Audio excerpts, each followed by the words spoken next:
ভ্রমণ পিপাসুদের Saint Martin যেতে হলে এতদিন টেকনাফের উপর নির্ভরশীল থাকতে হতো। টেকনাফ যেয়েই সেন্ট মার্টিন যাওয়া হতো। তবে এই বড় প্রমোত্তরিটি চালু হওয়ার পর এখন চট্টগ্রামের পতেঙ্গা সমুদ্র সৈকতের ওয়াটার বাস টার্মিনাল থেকেই যাওয়া যাবে সেন্ট মার্টিনে।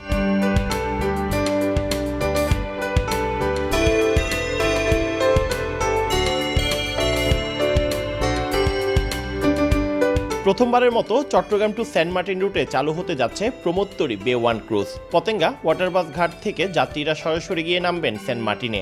2000 যাত্রী ধারণ ক্ষমতা সম্পন্ন এই জাহাজ 450 ফুট দৈর্ঘ্য ও 55 ফুট প্রস্থের এই জাহাজ 24 নটিক্যাল মাইল বেগে চলার সক্ষমতা রয়েছে। কর্ণফুলী শিপ বিল্ডার্সের অর্থায়নে আমদানিকৃত জাহাজটিতে রয়েছে president suite, bunker bed cabin, twin bed cabin, আরামদায়ক চেয়ার সহ বিভিন্ন ক্যাটাগরির আসন। জাপান থেকে আনা বিলাসবহুল এই জাহাজে 17 জন ক্রু ছাড়াও যাত্রী সেবায় নিয়োজিত থাকবেন আরও অতিরিক্ত 150 জন ক্রু। জাপানের কোবে শহরের মিৎসুবিশি হেভি ইন্ডাস্ট্রিজে তৈরি করা বিলাসবহুল প্রমোত্তরিটি 14 জানুয়ারির পর থেকে বঙ্গোপসাগরে চলাচল করবে। কর্ণফুলী শিপ বিল্ডার্স কর্তৃপক্ষ জাহাজটিকে বাংলাদেশের আঙ্গিকে অভ্যন্তরীণ ডেকোরেশনে কিছুটা পরিবর্তন এনেছে। এর ফলে দেশের ভ্রমণবিলাসী যাত্রীদের ভ্রমণের ক্ষেত্রে আরামদায়ক পরিবেশ সৃষ্টি হয়েছে। উত্তাল সমুদ্র মোকাবেলায় পিন স্টেবিলাইজার সুবিধাও রাখা হয়েছে জাহাজটিতে। আমার জানা মতে বাংলাদেশের কোনো কার্গো শিপে এই পর্যন্ত ফিন স্টেবিলাইজারটা এস্টাবলিশ করা হয়নি এবং ইন্ট্রোডিউসও করা হয়নি। এটার কাজ হচ্ছে যখন কোনো একটা জাহাজ রোলিং যখন করতে থাকে এই ফিনগুলোকে বের করে দেওয়া হয় পাখার মতো, তখন তারা ব্যালেন্সটা মেনটেন করে, অর্থাৎ কোনো একদিকে বেশি করে লিস্ট হয়ে যাওয়া মানে কাত হয়ে যাওয়াটাকে প্রতিরোধ করে। সেই ক্ষেত্রে যখন একদিকে বেশি কাত হবে বা লিস্ট হবে, অপর দিকেও কাত হবে, সেটা ব্যালেন্স করার জন্য এই রোলিংটাকে সে প্রোটেক্ট করবে। সেইটার কাজ হচ্ছে ফিন স্টেবিলাইজারের কাজ, এবং এটা অত্যন্ত মডার্ন শিপের একটা ধারণা যে ফিন স্টেবিলাইজার লাগানোটা। এই জাহাজটাতে সেটা এই জিনিসটা আছে। এই জাহাজটি আসলে জাপান কোস্টে চলাচল করত। একটি উন্নত বিশ্বের যে সমস্ত সুযোগ সুবিধা ওদের কাছে ছিল সেই সমস্ত সুযোগ সুবিধা কিন্তু এই জাহাজটা ক্যারি করছে। বে ওয়ান ক্রুজ জাহাজটি ইন্টারন্যাশনাল মেরিটাইম অর্গানাইজেশনের রেজিস্ট্রেশন প্রাপ্ত হওয়ায় আন্তর্জাতিক রুটেও চলাচলের সুযোগ রয়েছে। মেরিটাইম ট্যুরিজমকে জনপ্রিয় করতে এই ক্রুজ জাহাজ গুরুত্বপূর্ণ ভূমিকা রাখবে বলে জানান জাহাজ কর্তৃপক্ষ। আন্দামানে যেতে এই জাহাজের 2.5 দিন সময় লাগবে ম্যাক্সিমাম, যে স্পিড আমাদের আছে। 2.5 দিন ওরা যে আন্দামান নিকোবর শুনে কালাপানির দেশ খালি গল্প শুনেছে লোকজনের উপর, স্টুডেন্টরা তারা খুব যেতে চাবে।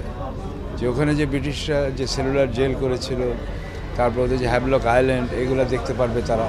মানে আমাদের আইডিয়াটা হচ্ছে সমুদ্র পথে লোকজনদেরকে সমুদ্রটা চেনানো, যেন তারা জ্ঞান অর্জনের জন্য আরও উদ্বুদ্ধ হয়। ব্লু ইকোনমির একটা অঙ্গাঙ্গী পার্ট হচ্ছে ম্যারিটাইম ট্যুরিজম। ওই ম্যারিটাইম ট্যুরিজমটাই আমরা এটা দিয়ে এনশিওর করব যে জনসাধারণ যেন সমুদ্রটা দেখতে পারে এবং সমুদ্রের মধ্যে রিসোর্সটা যেন বুঝতে পারে। বে ওয়ান ক্রুজ জাহাজটি বাংলাদেশের ইতিহাসে সবচেয়ে বড় ক্রুজ শিপ। অত্যাধুনিক সব সুযোগ সুবিধা আছে জাহাজটিতে। এর মাধ্যমে পর্যটকদের আর সড়কপথ পাড়ি দিয়ে সেন্ট মার্টিনে যেতে হবে না, সরাসরি সমুদ্র যাত্রায় সেন্ট মার্টিন যেতে পারবে। আর চট্টগ্রামবাসীর দীর্ঘদিনের আশা এর মাধ্যমে পূরণ হবে। এই জাহাজটিতে প্রথমে কক্সবাজার টু সেন্ট মার্টিন রুটে চালু করা হয়েছিল। তবে কক্সবাজারে এই জাহাজ বেরানোর মতো কোনো জেটি না থাকায় জাহাজটি কক্সবাজারের সাগর পাড়ে পৌঁছাতে পারত না। সেই কারণে এই জাহাজের রুট পরিবর্তন করে চট্টগ্রাম টু সেন্ট মার্টিন করা হয়েছে। পতেঙ্গার ওয়াটার বাস টার্মিনালে এই জাহাজ সহজেই ভিড়তে পারবে। এতে যাত্রীদের ভোগান্তিও অনেকাংশে কমবে। দ্রুতগতির জাহাজ বে ওয়ান চালুর মাধ্যমে পর্যটকরা কম সময়ে এবং নিরাপদে সেন্ট মার্টিন ভ্রমণের সুবিধা পাবেন। এতে পর্যটন শিল্পে নতুন মাত্রা যুক্ত হবে বলে মনে করেন কর্ণফুলী শিপ বিল্ডার্স কর্তৃপক্ষ।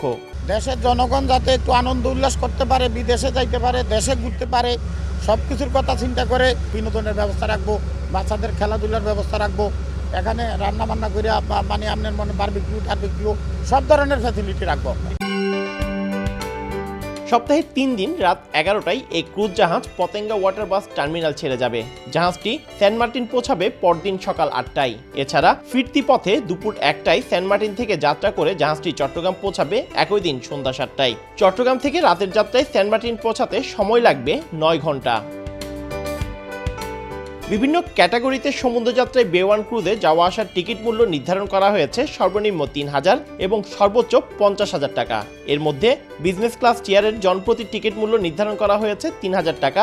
লাক্সারি বিজনেস ক্লাস চেয়ারের জনপ্রতি টিকিট মূল্য 4,000 টাকা। বাংলাদেশের ইতিহাসে প্রথমবারের মতো চালু হতে যাচ্ছে চট্টগ্রাম টু সেন্ট মার্টিন রুটের বিশাল প্রমোত্তরি বে ওয়ান ক্রুজ। আর এই প্রমোত্তরিটি চালু হলে পর্যটন ও ভ্রমণ সেবায় নতুন মাত্রা পাবে বলে ধারণা ভ্রমণ পিপাসুদের। চট্টগ্রামের ওয়াটার বাস টার্মিনাল থেকে পার্থপ্রতিম বিশ্বাস, সময় সংবাদ।